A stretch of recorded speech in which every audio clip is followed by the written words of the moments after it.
Morning everyone. Welcome to the webinar today. Thank you for joining us.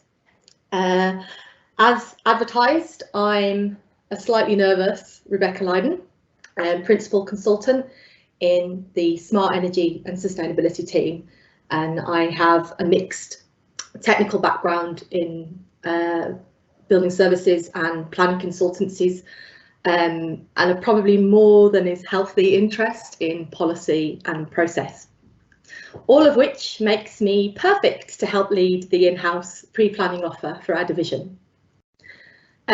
Today's session is titled Climate Change Emergency versus the Local Planning System, and hopefully we'll leave with a sense that the versus element is not entirely necessary. As one quick housekeeping point, there'll be a Q&A session at the end of the presentation, and this is open to submit questions from the get-go, so feel free to get in early. It will really help me out if you can include your name and company too. Let's get going. Right, so before we dive in, a very quick overview of our team for those who haven't worked with us before or are dipping into this webinar as a one-off. We're pretty unique and made up of a mixture of engineers and consultants who combine technical and policy knowledge to help clients maximise environmental and economic value around energy use and carbon reduction, as well as the wider sustainability offer. Net zero is a really key area for us, especially as part of site promotion and master planning work that will see phased delivery of sites over the next 5, 10, 20 plus years. This is actually the third in a series of 4 webinars from members of the SES team at Hydrock. I'm part of filling in a webinar sandwich that began with an overview session titled Net Zero, What Does It Even Mean? And which was followed last week by a session exploring opportunities for funding net zero targets. Both of those sessions, like this one, were recorded and are still available to view if you head to the Hydrock website. A final session later this week is called the Route Map to Net Zero, and that's seeking to sum up all the milestones to reach that target by or before 2050. It's looking at key policy and technology interventions to help deliver carbon reductions across different sectors. Really interesting, so hopefully some of you can tune in for that one. Today though, we're going to start with a bit of context and a look at a timeline for climate action against that of the planning framework. I'm going to give a bit of an overview of the interrelationships of climate change and the local planning systems.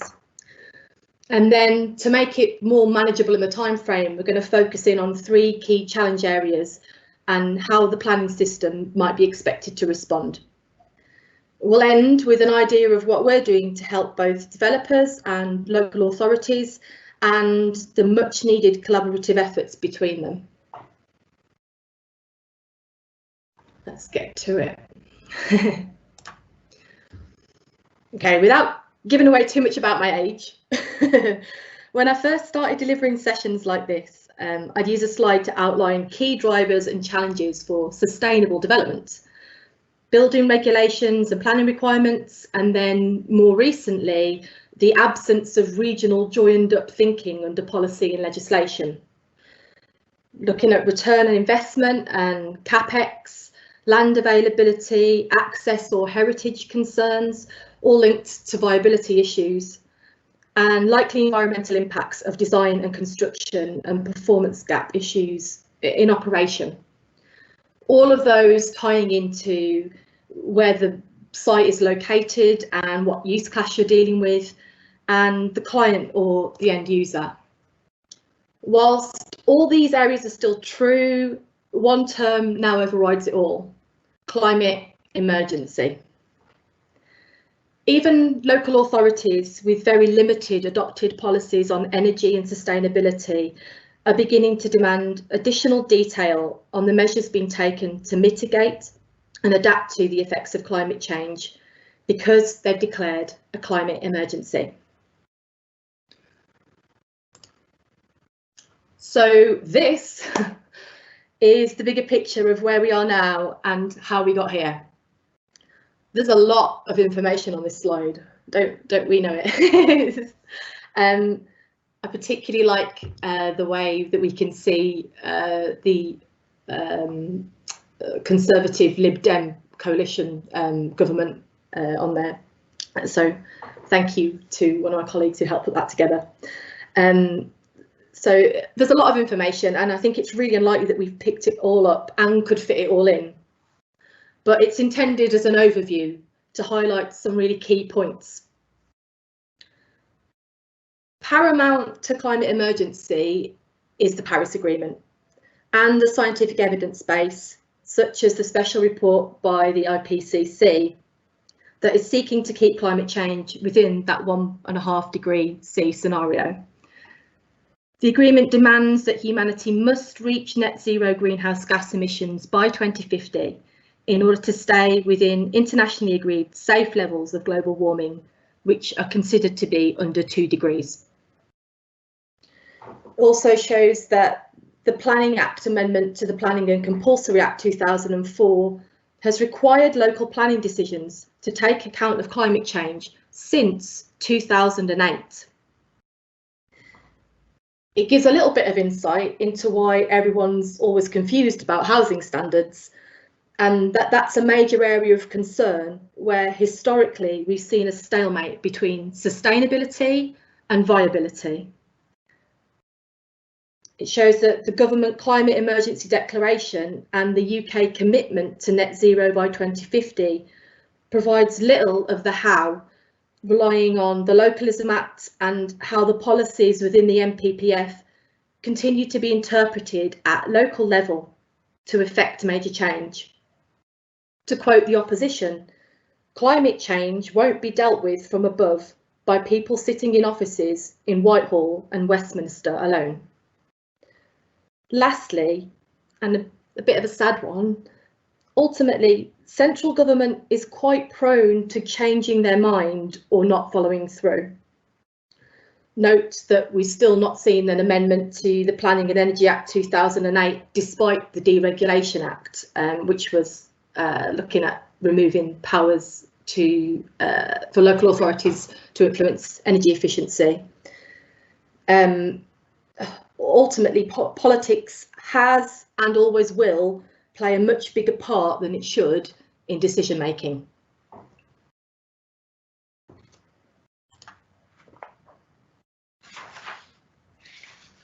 The situation complicates further when we consider that we're exploring interactions and interrelationships between two different complex systems, one of which, climate change, has effects at a global level, and the other, the planning system, which will rarely have impacts beyond the UK.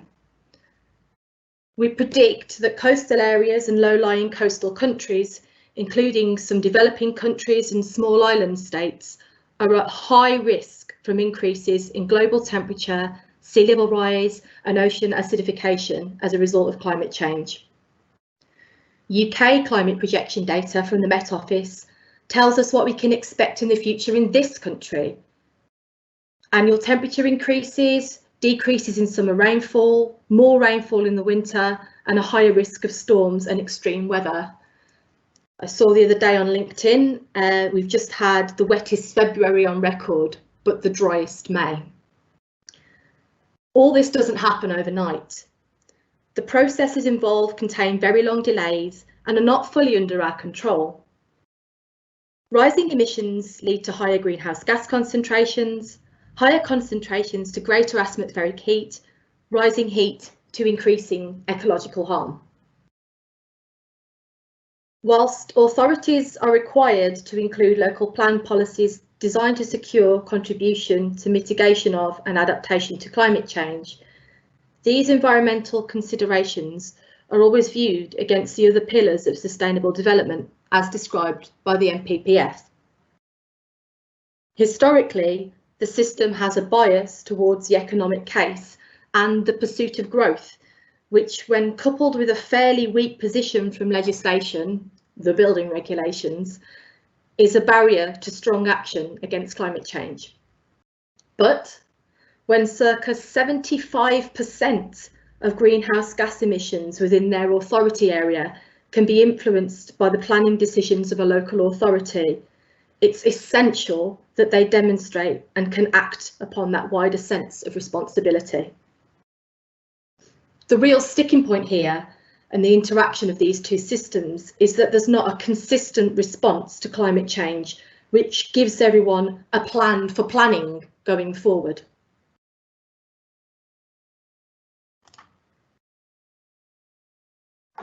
And now, to get into the nitty-gritty a little bit, and a brief pause, we're going to focus on a few key issues to make this more manageable in the time available. So I think we'll pick up where we left off with uncertainty.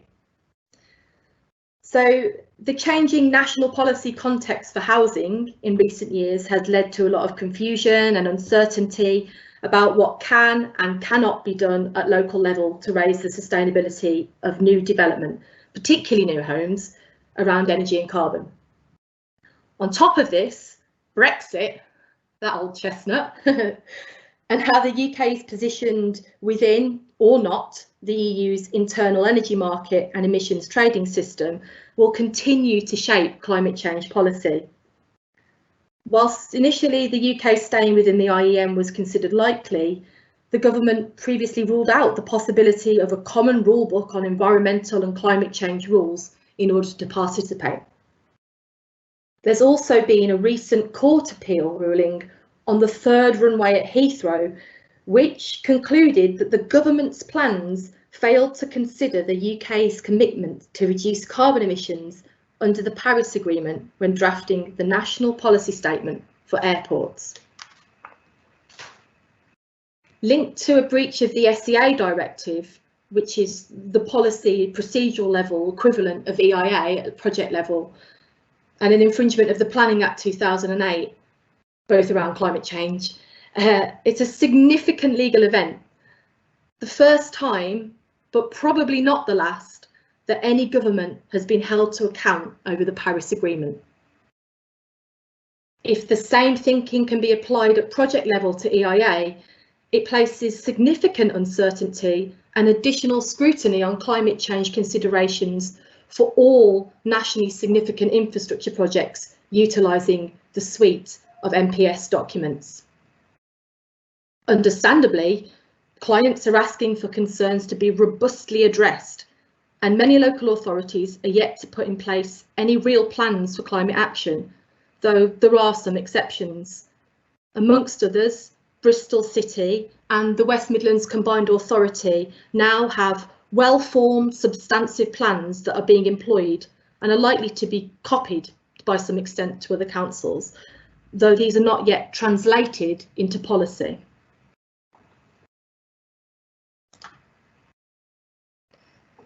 So what will help in terms of planning and development to address all this uncertainty and ensure appropriate consideration of climate change?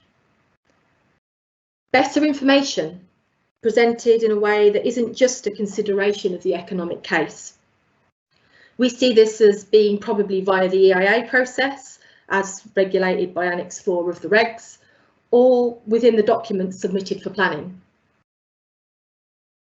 That said, even though it's a requirement to consider climate change in EIA, there's still no standard methodology for identifying and assessing the significance of carbon emissions within the EIA process. It's usually based on guidance from IEMA. Sitting within a company that covers many of the technical EIA inputs, several within our team, we're beginning to see more demand for support from a climate change coordinator to help de-risk the EIA process. We can also see how more local authorities could seek to include climate change information as part of application validation requirements going forward.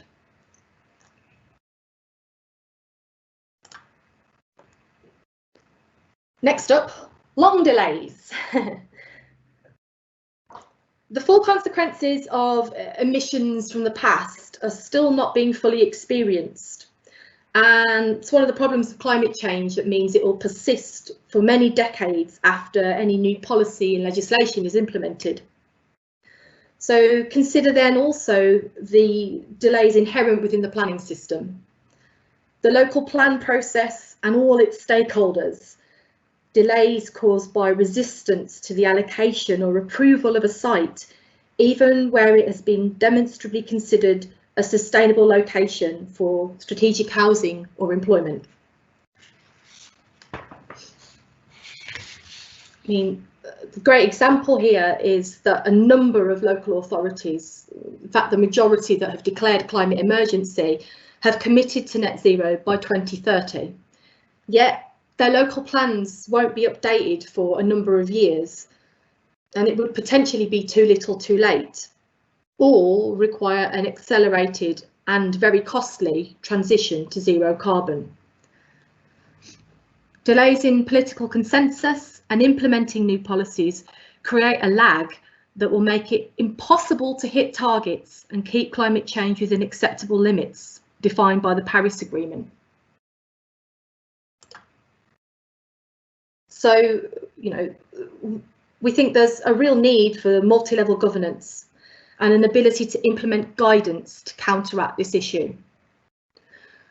The Local Government Association response to Future Homes consultation strongly rejected any restrictions upon local planning authorities, rightly saying it should be a case of standards being pushed up by national government, not being held back.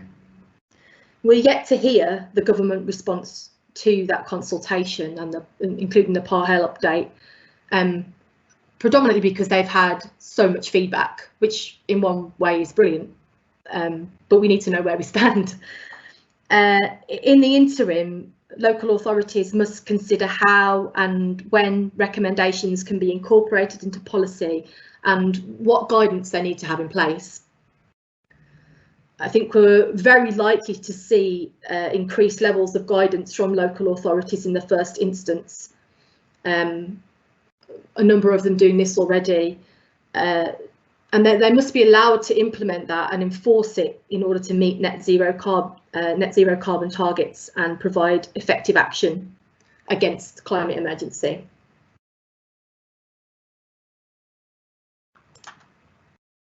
Okay. Habitual behaviour.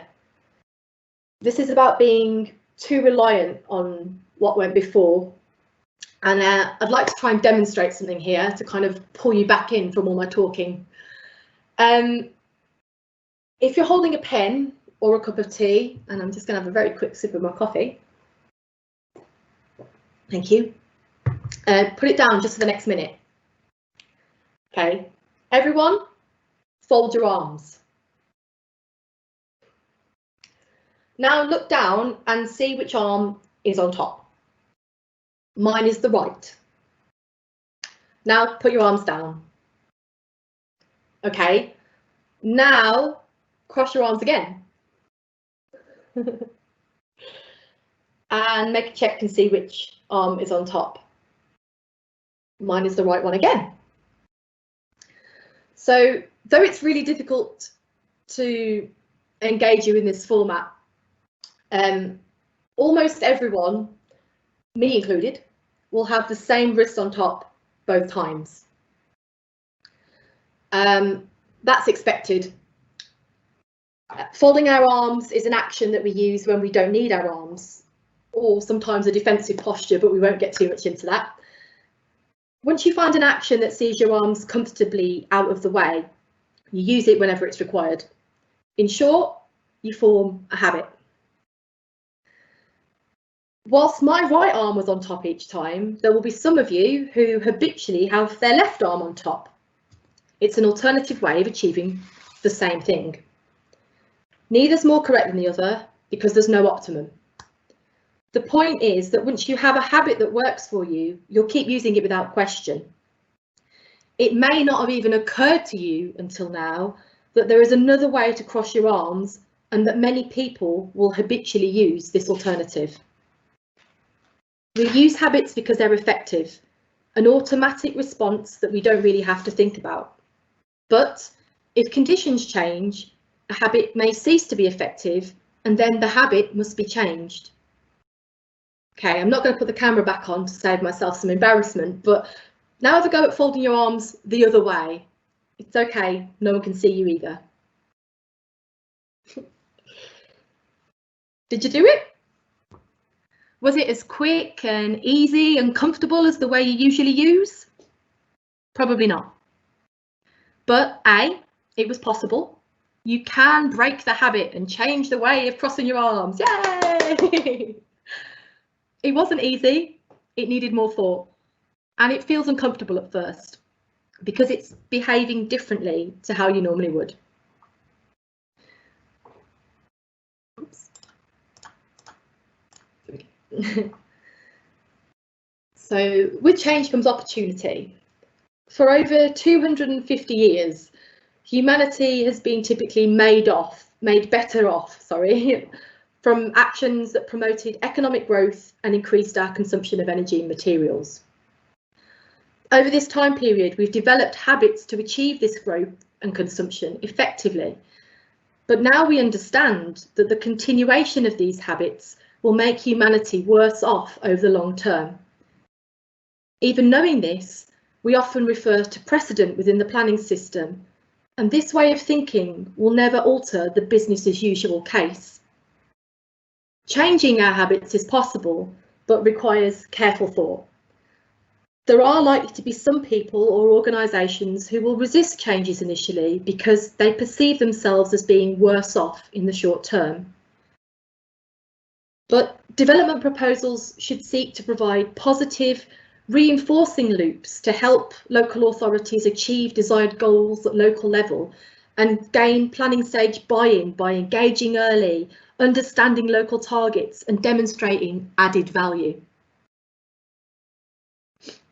In real terms, a review of our habits for development may result in densification for urban schemes, increased social value offers, new ideas for urban greening, or innovative responses to tackle climate and COVID within our working places.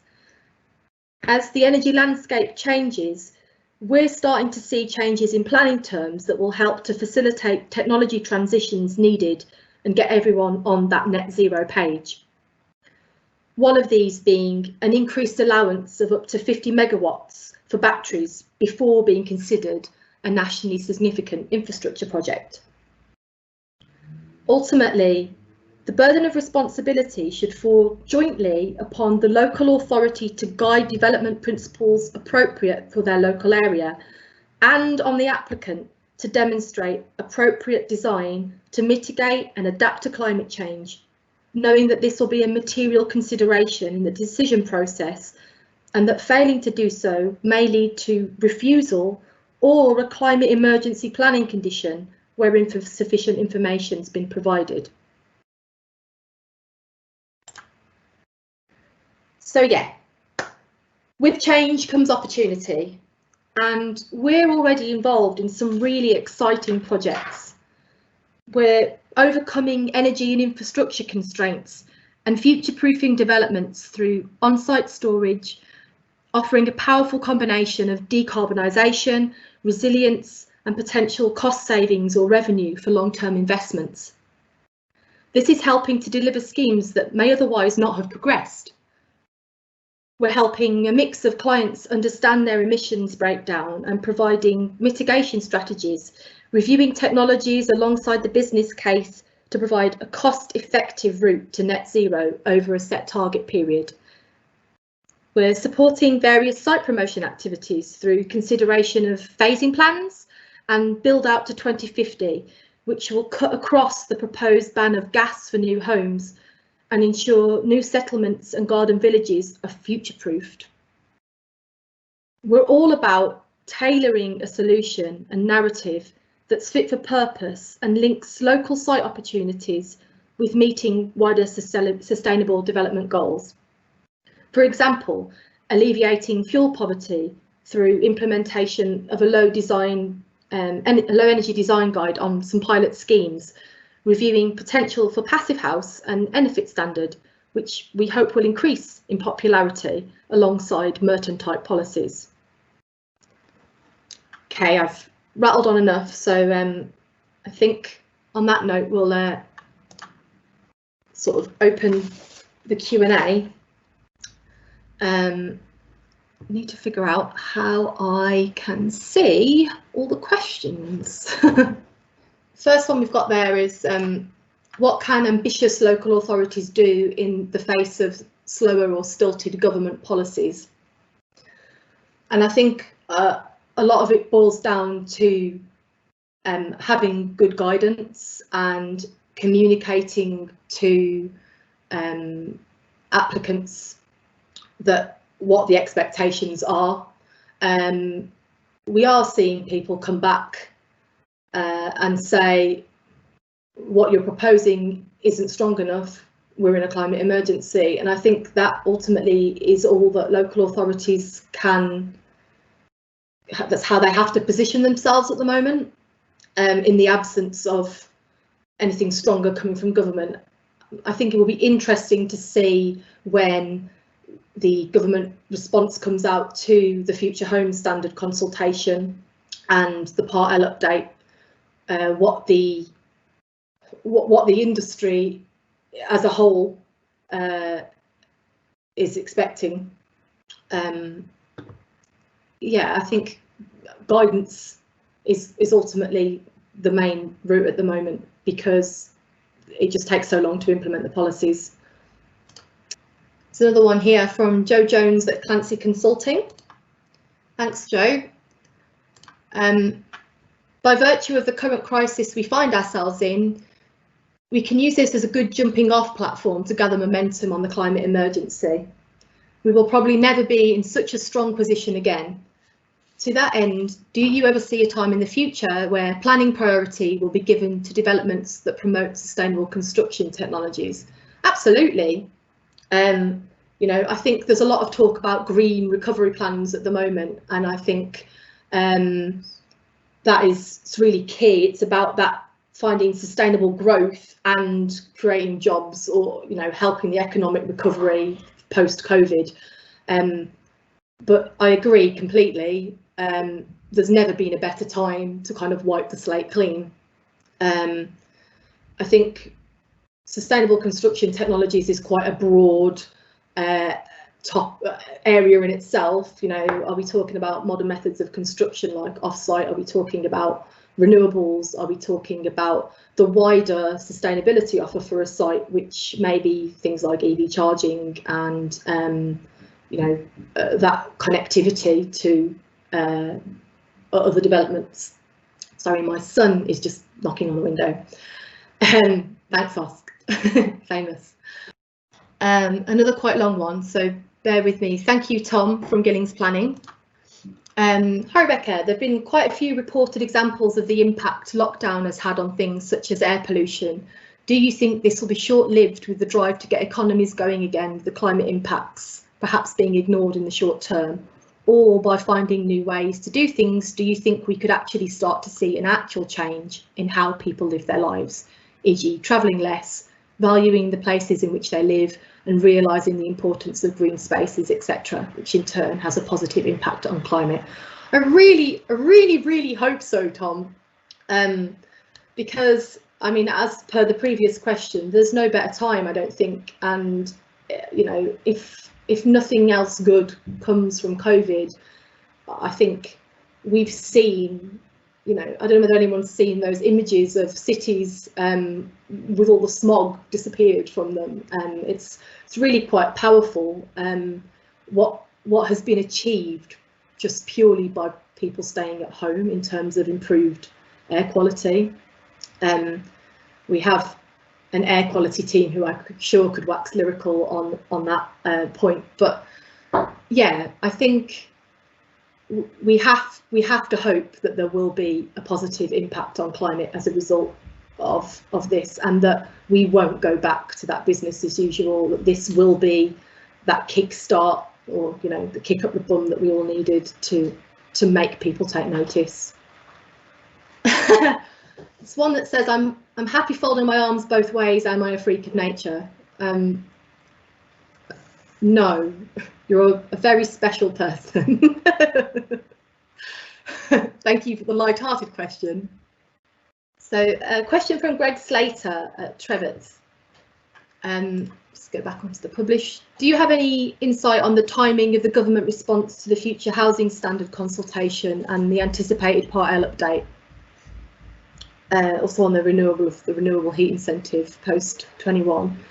That's probably one that needs a little bit more of a complete response, Greg. So possibly one I'll follow up with you afterwards. But certainly the timing of the government response on future home standard, in my mind, the expectation was that the new Part L would come in October time this year. And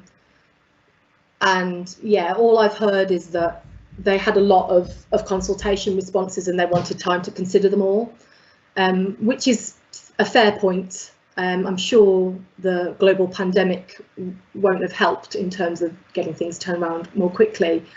But I think we need to apply some pressure to get that response as quickly as possible now, in order to have that Part L update this year, which is really needed, really needed.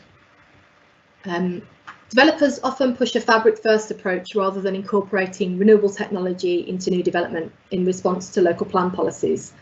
How effective is this approach in meeting net zero targets? You know, the way the London plan works and an energy hierarchy approach is certainly something that we would advocate, in that you should always reduce energy demand before sort of going further down that hierarchy. But you're not going to get to net zero by fabric first alone. And I think that's acknowledged by, or at least within the consultation of the building regs. There's only so far you can push a building fabric, and you're still going to require energy in order to run your building. So the more we go towards net zero, the more we need to look at how we service our buildings and what we have on site in terms of generation and probably energy storage, which, you know, is the obvious way to ensure that you are able to meet your own demand within your own development. How we sort of play that out in the wider world and the impacts of decarbonising heat and what role the national grid in terms of electricity will have in the next 20 plus years is still being determined, and it's an interesting discussion point. An interesting one from one of my colleagues actually, but how do you stop a race to the bottom with competing authorities lowering targets to get investment in tough times? I think that, well, I think there's now a realisation that when all the regional level strategies were abolished, it left that hole in the way that we think and the way that we plan development. And so actually I think you won't find a race to the bottom. You'll find authorities working together more in the future, not necessarily to get investment, but in order to make sure that they can hit the targets that they're setting for themselves. And I think we see that because a lot of the combined authorities are managing to get their action plans, their climate action plans, in place a lot quicker than those that are working in isolation. So I think that collaboration between authorities, as well as with developers and planning consultants and everyone else that's involved in the whole planning and development process, will be really key. I'm not sure whether that completely answers your question, but that's what I'm going with. Can local authorities use climate emergency in decision-making process to ask for stringent standards? I think they should be able to, and I think they are. Different authorities are being more forceful than others in the way they're communicating that. And I think when they have that guidance in place and people understand their expectations, they will follow suit. There is, you know, we've never been in a time before where climate change has such a high profile, and I think that actually everyone out there is keen to be part of the solution and not part of the problem, but it's just that there's a lot of barriers in terms of the process that we have to get past. So I think yes would be my answer, and that's come from Amit at Birmingham Council. So you know, I know Birmingham have enhanced their guidance around energy and sustainability statements in recent years, and I think with their zero carbon target in mind, then they should definitely be seeking to ask for more stringent standards, definitely. So I'll do one last question and then we'll call it a day, but how can new local plans tackle climate change issues with developers when viability studies say policies are unviable?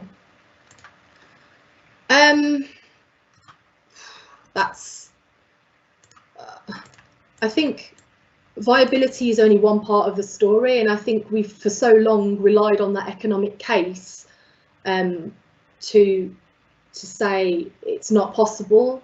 But I think now that we've got these climate emergency declarations, there's much more weight in the environmental argument as well. So I think it's finding the right balance between them. But, you know, and I'm not saying that every development will be able to be zero carbon in the near future, but a full viability case actually probably would shed some light on how far they can go, and then that should be the justification and should be striving towards the best possible solution. Okay. I think on that note, we're kind of almost at the hour, so I don't want to keep everybody who I'm sure has lots of exciting things to do today other than listen to me talk. Yeah, hopefully I'll be able to follow up on a couple of these questions that I didn't get to afterwards. But thank you everyone for tuning in, and hopefully I will speak to you soon. Okay. Thanks all. Bye.